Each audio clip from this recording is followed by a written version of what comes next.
Morning, সুপ্রভাত আমার সকল দর্শক বন্ধুরা। এখন ঘড়িতে বাজে ঠিক 6:30। আর এখন এই সময় এখন আমি রওনা দিচ্ছি হচ্ছে পূর্বস্থলীর জন্য। হ্যাঁ, পূর্বস্থলী অনেকেই জানবে আর কি, যে জায়গাটা খুব প্রসিদ্ধ। বিদেশে যে পাখিগুলো আসে আমাদের এখানে শীতকালে, সেই পাখিগুলো প্রচুর দেখা যায়। তো সেই পাখি দেখার জন্য এবং আলাদা কোনো অ্যাডভেঞ্চার আছে কি না সেখানে, সেই জিনিসটাও দেখার জন্য আমরা আজকে যাব সেখানে।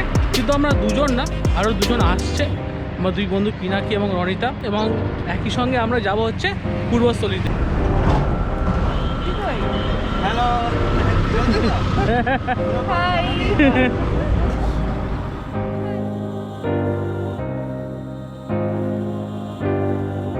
হালকা কুয়াশার চাদর সরিয়ে ভোরের নরম আলো গায়ে মেখে আমরা বেরিয়ে পড়লাম পূর্বস্থলীর উদ্দেশ্যে, যাকে আমরা চুপির চড়ও বলে জানি।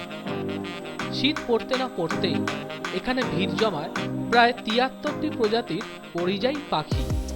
তবে অনেক দোদুল্যমনতা নিয়ে রওনা হয়েছিলাম। আদৌ পাখি দেখতে পাবো তো? উল্লাস।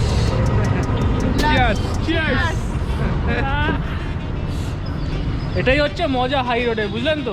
গাড়ি করে যাচ্ছি, মাঝখানে থামলাম, ব্রেক দিলাম, চায়ের ব্রেক, আলাদাই মজা, আলাদাই ফিলিংস একটা, বলে বোঝানো যাবে।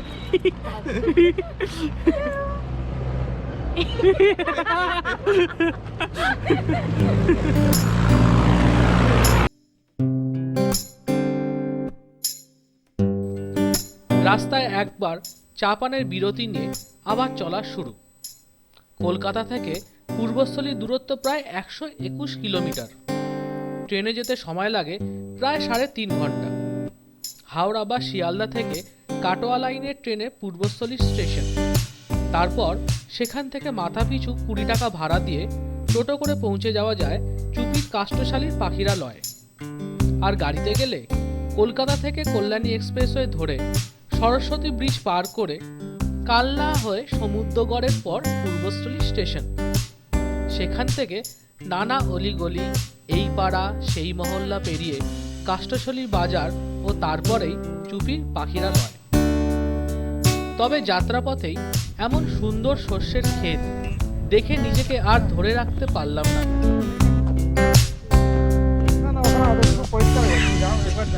হ্যালো।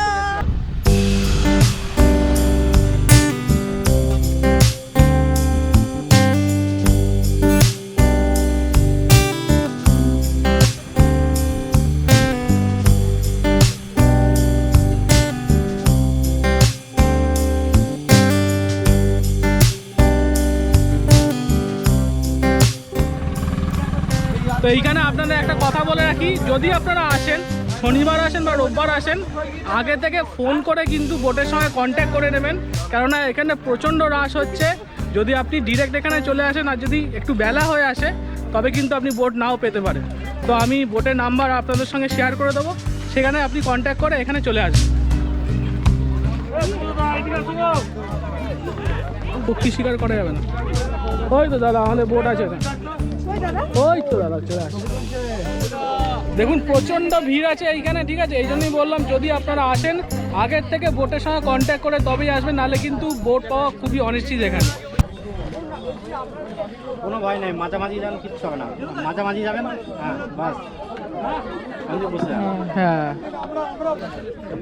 মাঝামাঝি পা দিয়ে যাবেন, কিচ্ছু হবে না, দুলবে না তাহলে। হ্যাঁ বাস, কোনো ভয় নেই,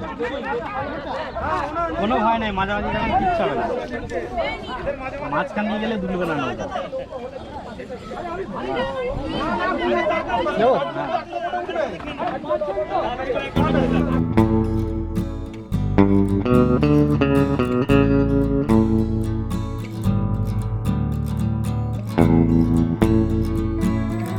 চুপির ঘন পান্না সবুজ বিশাল জলাশয়ের বুকে তীর তীর করে জল কেটে এগিয়ে চলল আমাদের ছোট ডিঙি।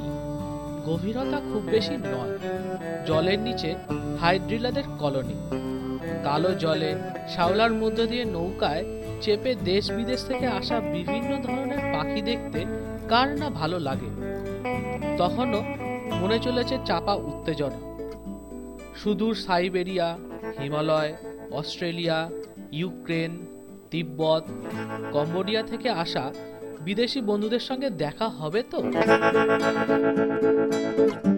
কিংফিশারটা জলের বুকে উঁচিয়ে থাকা শুকনো ডালের মাথায় বসে আছে শিকারের অপেক্ষায়।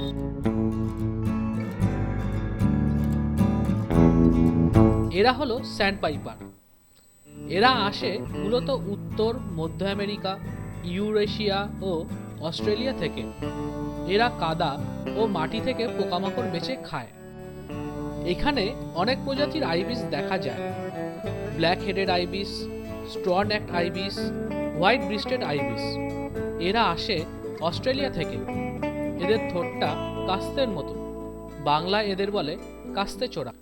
পার্পেল হেরন ও গ্রে হেরন, এই দুই প্রজাতির হেরন আসে সুদূর আফ্রিকা, মধ্য ইউরোপ ও পূর্ব এশিয়া থেকে। এরা মোটামুটি 5 বছর পর্যন্ত বেঁচে থাকে। চোখে পড়ল হুইসলিং ডাকের দল। একটা দুটো নয়, একবারে ঝাঁকে।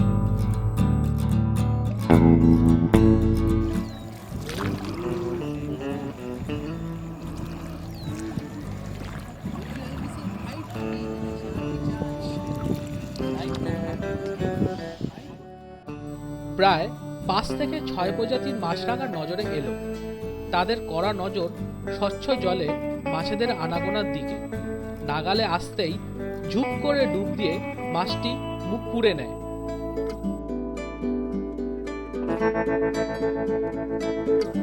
এটি গেট ইগ্রেট। এরা বৃহৎ সাদা হেরন নামেও পরিচিত। এরা আসে মূলত এশিয়া, আফ্রিকা, আমেরিকা, দক্ষিণ ইউরোপ থেকে। ইগ্রেটটা বড় বড় পা ফেলে চলেছে শিকারের খোঁজে।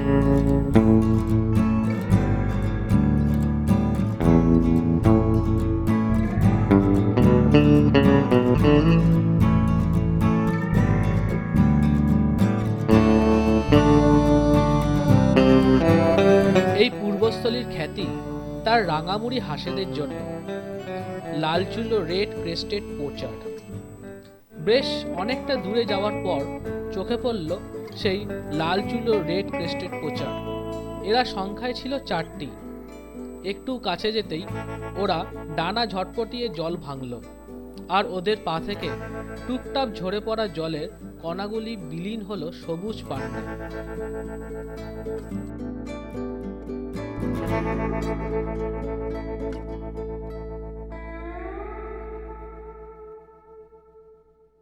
বলুন কেমন লাগছে আপনাদের? যারা পাখি প্রেমিক অবশ্যই অবশ্যই এখানে আসবেন, আর যারা পাখি প্রেমিক না তারা এখানে এসে পাখিদের প্রেমে পড়ে যাবেন। আর অবশ্যই যদি আপনারা পাখি মানে দেখতে যদি না পান তাহলে কোনো আফসোস নেই, কেননা এত সুন্দর মানে জায়গা। আর দেখছেন আমি কি হয়ে গেছি এখন, ঠিক আছে? দারুণ লাগছে, মানে মাস্ট আপনাদের আসাই চাই এখানে। কোনো মানে কি বলবো, ভীষণ আনন্দ লাগছে। আবার ওদিকে সব হাসছে আমার ইয়ে দেখে, কিন্তু আমার দারুণ লাগছে। মানে অবশ্যই আপনাদের আসতেই হবে এবং বোটে অবশ্যই চড়তে হবে। এবং দাদাদের নাম্বার আমি শেয়ার করে দেবো। আমি জানি না কোথায় নৌকাটা আমি ঢোকালাম, ঠিক আছে? এবার বের করার দায়িত্ব হচ্ছে দাদারা, ঠিক আছে? পাখি সম্পর্কে যা তথ্য আপনাদের দিলাম তার সব ক্রেডিট কিন্তু গুগল বাবাজি আর আমাদের নৌকার চালক দাদা গিরিধর বাবু।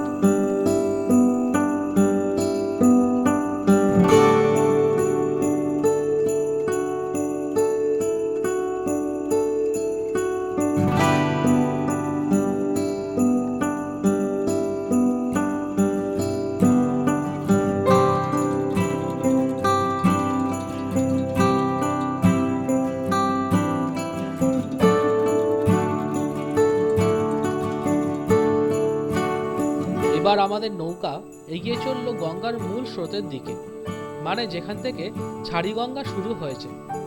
নদিয়া জেলা পর্যন্ত বিস্তৃত এই অশ্বক্ষুরাকৃতি হ্রদ লম্বায় প্রায় 15 কিলোমিটার। এই হ্রদের পশ্চিম পারে পূর্বস্থলী আর পূর্বে নবদ্বীপ। আমরা চলেছি ওই নবদ্বীপের দিকেই। এখানে জলের মধ্যে এলাকা ভাগ করে মাছ ধরার জাল আর গাছের ডাল পোতা আছে।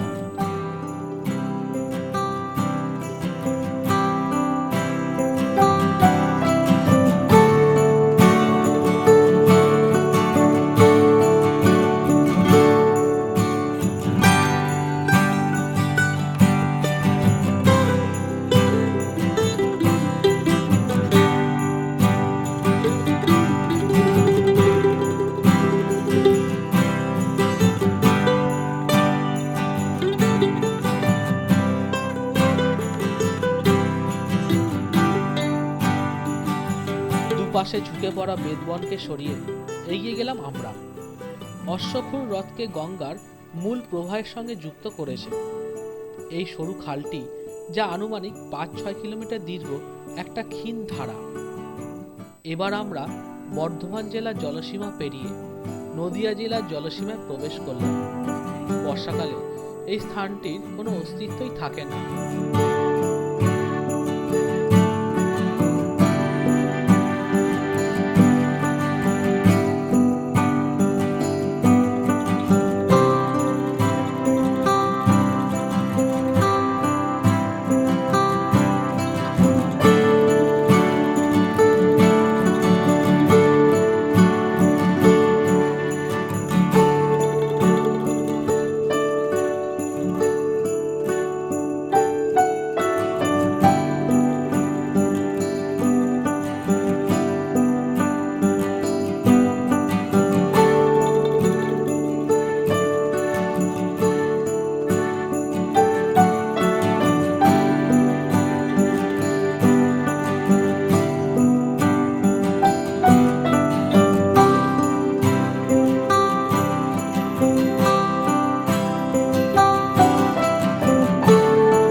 কোথাও বা দুপাশে গজিয়ে ওঠা বেদবনকে পেছনে ফেলে এগিয়ে চলল আমাদের নৌকা।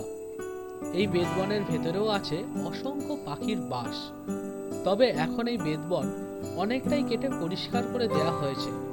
এই জায়গাটিকে অনেকেই গরিবের আমাজনের সাথে তুলনা করেছে।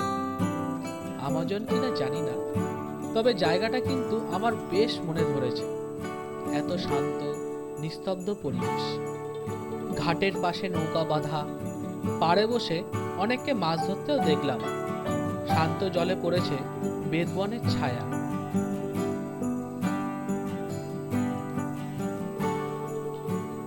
চুপির চরে পাখির পাঁচালী শেষ করা বেশ কঠিন।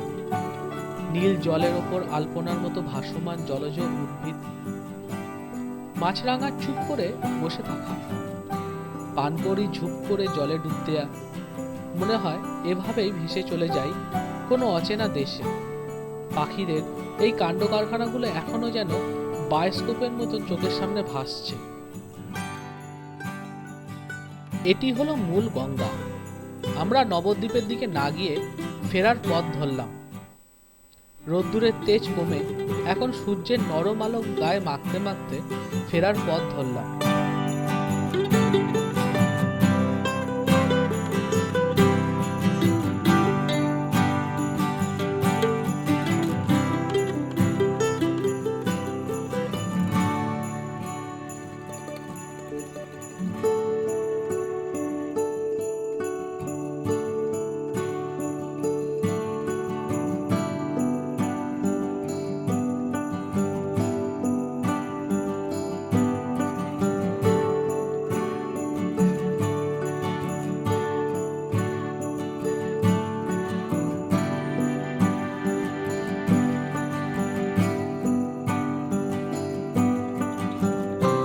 নৌকা চালানো, পাখি দেখা, সব মিলিয়ে আমাদের প্রাপ্তির ঝুলি একবারে পূর্ণ। সূর্য এখন পশ্চিমে ঢলেছে, তাই নরম আলো ছড়িয়ে দিয়েছে এই হ্রদের জলে। সময় হয়েছে পাখিদের ঘরে ফেরা। তখনও চুপির চর পূর্ণ হয়ে রয়েছে পাখিদের কলকাকলিতে। পাখির জল থেকে ডানা মেলে উড়ে যাওয়ার দৃশ্য আকাশকে বদলে দিচ্ছে নীল ক্যানভাসে। সে এক অপূর্ব দৃশ্য। ক্রমশ কাষ্ঠশালীর ঘাটটা স্পষ্ট হয়ে উঠছে। হ্রদের জল লালচে রং নিচ্ছে। আকাশের সীমানায় লালচে গোল সূর্যটা ঝুপ করে ডুব দেবে চুপির চরে। চুপির চরকে বিদায় জানিয়ে আমরাও ঘরে ফেরার পথ ধরলাম।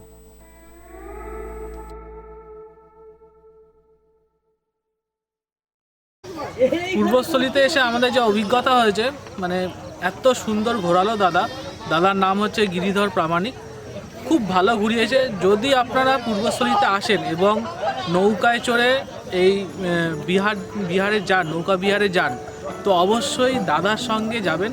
আমি বলবো মানে 10 আউট অফ 10, মানে এত সুন্দর ঘুরিয়েছে। মানে কি পাখি বসে আছে, কি নাম আছে সেই পাখিগুলোর, এক্স্যাক্টলি মানে আমরা মানে পুরো মানে কি বলবো, খুব দারুণ অভিজ্ঞতা আমাদের। তো সেই জন্য বলছি, দাদার নামটা এবং দাদার ফোন নাম্বারটা আমি দিয়ে দেবো ডেসক্রিপশন বক্সে।